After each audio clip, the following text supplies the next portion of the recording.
When the forest whispered and the mountains slept, Kenji's hands gave life to wood. But as spirits danced in cedar and demons roared from pine, he stopped. Not for a god, not for a shogun, but for the reflection of his own worn face in a polished blade. He had carved every creature, every myth, but never a human soul.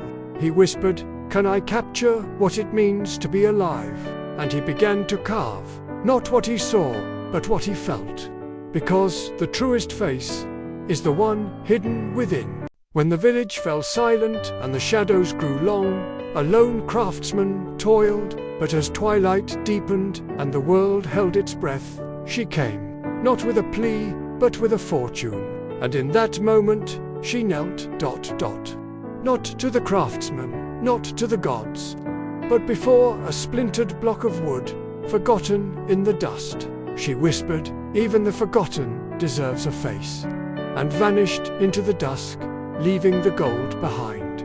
Because beauty is for all souls. When the world fell silent and the fires died to embers, humanity watched from the shadows. But as the dust settled and hope seemed lost, she appeared, not with judgment, but with grace. And in that moment, she saw him.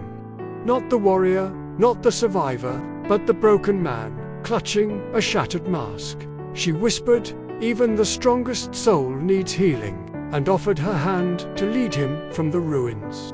Because redemption is for everyone. When the forest whispered warnings and the village fell silent, one man held his breath. But as tradition demanded, sacrifice and fear poisoned their hearts. She came, not with judgment, but with sorrow. And in that moment, she knelt, not before the elders, not before the altar, but before the man who had carved his own doom. She whispered, "Even a maker of masks deserves a face," and walked into the dawn holding his true self. Because redemption is for the forgotten.